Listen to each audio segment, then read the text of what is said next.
Assalamualaikum warahmatullahi wabarakatuh. Terima kasih telah mengklik video ini. Kami dari kelompok 6 akan mempresentasikan tentang pendekatan pembelajaran dari mata kuliah belajar dan pembelajaran. Namun sebelumnya, kami ingin memperkenalkan diri. Nama saya Husnul Khotimah dan partner saya yaitu Andi Febrianti Rajni dan Andi Afifatul Ulfa. Baik, selanjutnya materi pertama akan dibawakan oleh Andi Febrianti Rajni. Bagian pertama yang akan saya jelaskan adalah definisi dari pendekatan, strategi, dan metode. Apa itu pendekatan? Pendekatan adalah titik tolak atau sudut pandang kita terhadap proses pembelajaran. Pendekatan juga berpusat pada guru, memberikan strategi pembelajaran langsung atau direct instruction, pembelajaran deduktif atau pembelajaran ekspositori. Selanjutnya, apa itu strategi? Strategi adalah perencanaan yang berisi tentang rangkaian kegiatan yang didesain untuk mencapai tujuan pendidikan tertentu menurut J.R. David dalam Sanjaya pada tahun 2008. Strategi pembelajaran adalah suatu kegiatan pembelajaran yang harus dikerjakan guru dan siswa agar tujuan pembelajaran dapat dicapai secara efektif dan efisien. Selanjutnya, apa itu metode?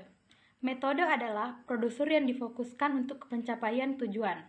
Metode pembelajaran dapat diartikan sebagai cara yang digunakan untuk mengimplementasikan rencana yang sudah disusun dalam bentuk kegiatan nyata dan praktis untuk mencapai tujuan pembelajaran. Selanjutnya bagian kedua yaitu jenis metode pembelajaran dan penerapannya. Adapun jenis metodenya yaitu menggunakan komputer atau computer assisted instruction. Yang kedua menggunakan demonstrasi. Yang ketiga memberikan kesempatan pada siswa mengamati secara teliti objek studi atau materi yang dipelajari. Yang keempat menghendaki sekelompok siswa membahas suatu masalah ditinjau dari berbagai segi atau sudut pandang. Yang kelima melatih diri secara teratur, berulang kali, dan intensif dengan maksud membantu siswa menguasai keterampilan atau skills tertentu. Yang keenam, melakukan praktek di lapangan kerja yang sesungguhnya. Selanjutnya yang ketujuh yaitu menghendaki siswa berkompetensi atau berlomba baik secara fisik maupun mental. Yang kedelapan, menghendaki siswa melakukan berbagai kegiatan konsultasi dengan guni, instruktur, narasumber dalam rangka menyelesaikan tugasnya. Yang kesembilan, mengumpulkan hasil penulisan, hasil pengamatan, hasil kunjungan lapangan, pengumpulan benda-benda yang relevan dengan tujuan pembelajaran dan sebagainya. Yang kesepuluh, menghendaki siswa mempraktekkan teori yang diperoleh di bangku sekolah. Yang ke-11, siswa dan guru saling berinteraksi dan berkomunikasi mengenai berbagai materi yang telah diajarkan. Yang ke-12, meminta siswa untuk berlatih memecahkan masalah secara sistematis. Selanjutnya bagian yang ketiga yaitu perorganisasian peserta didik atau mahasiswa.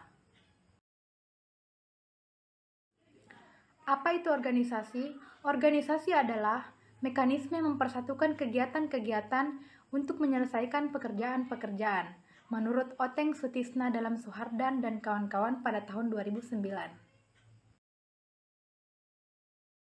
Selanjutnya, organisasi peserta didik. Suatu sistem interaksi antara guru dengan murid yang ditujukan mencapai tujuan pembelajaran yaitu mengembangkan bakat, minat, dan kemampuan agar tumbuh dan berkembang dengan baik di mana sistem tersebut memberikan arahan perilaku dalam proses pembelajaran di kelas. Selanjutnya, bagian yang keempat yaitu pendekatan quantum teaching. Quantum teaching.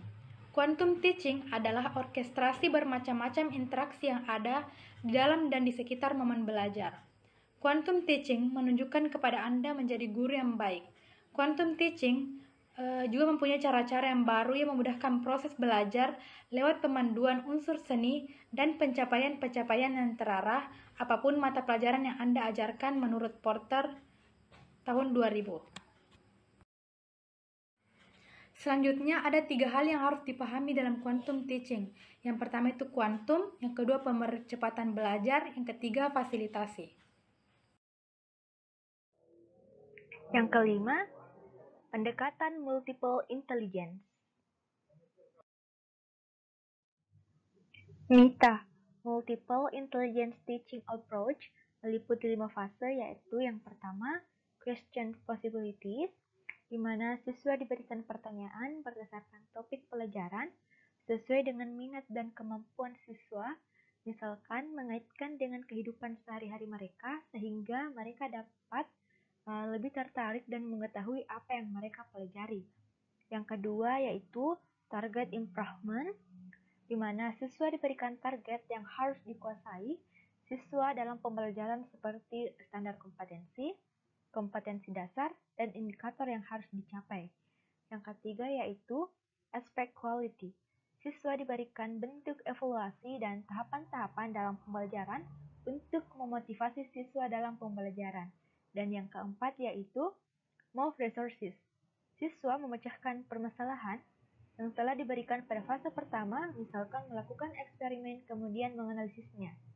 Dan yang terakhir yaitu reflect for growth possibilities, di mana siswa merefleksikan diri dengan mengerjakan pertanyaan secara individu sehingga pendidik dapat mengetahui pemahaman masing-masing siswa tentang konsep yang diajarkan, sehingga pada tahap ini dapat memunculkan kecerdasan interpersonal siswa.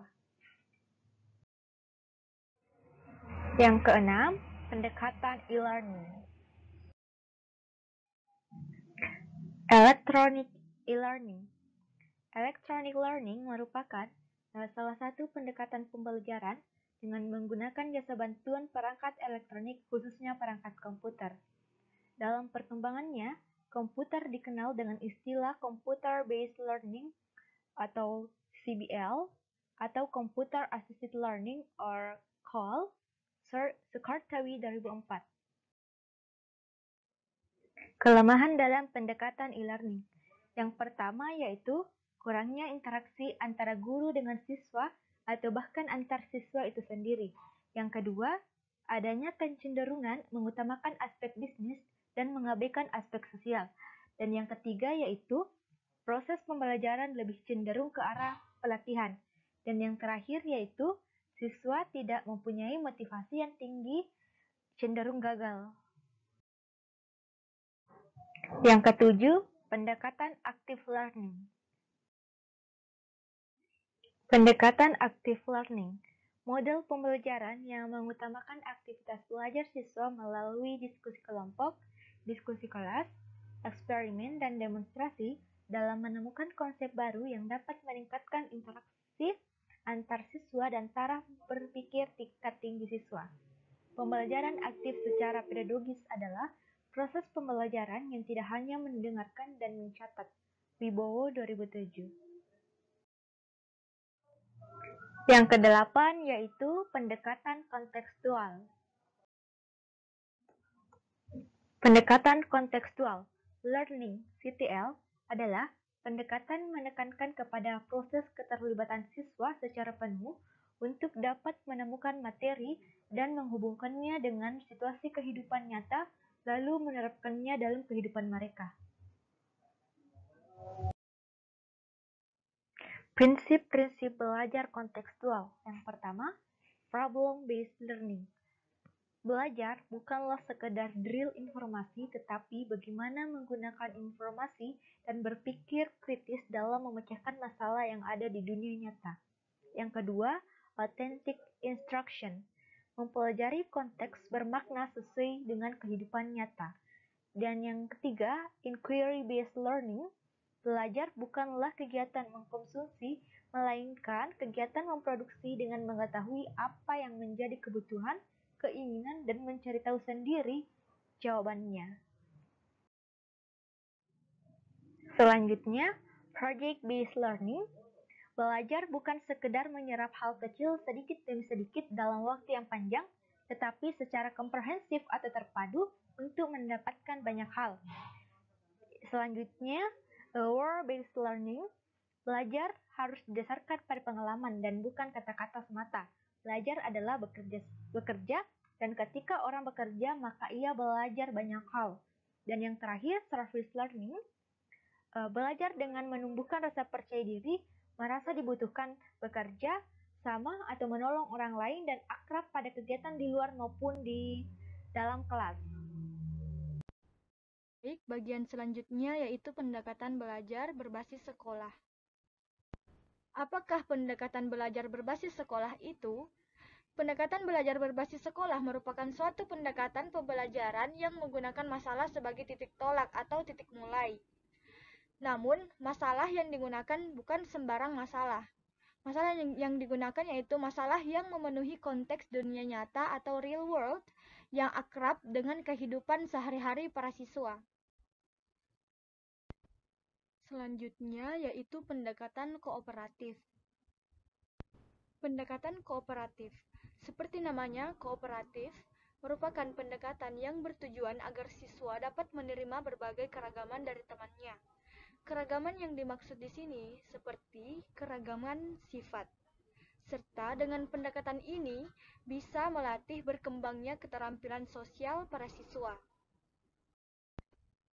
Dalam menjalani pendekatan kooperatif, ada beberapa tahapan pokok yang akan dijalani oleh guru. Yang pertama yaitu menentukan tujuan dan pengaturan pada saat pendekatan kooperatif. Yang kedua, memberi informasi kepada siswa melalui presentasi atau teks. Yang ketiga, menyusun siswa dalam kelompok belajar. Selanjutnya yang keempat yaitu menentukan kelompok dan membantu kelompok belajar. Yang kelima, menguji atau melakukan tes untuk mengetahui keberhasilan dari tugas-tugas kelompok. Yang keenam, penghargaan baik terhadap prestasi individu maupun kelompok. Baik, demikianlah tadi presentasi kami tentang pendekatan pembelajaran. Semoga bermanfaat. Maaf bila ada sesuatu yang kurang berkenan. Wassalamualaikum warahmatullahi wabarakatuh.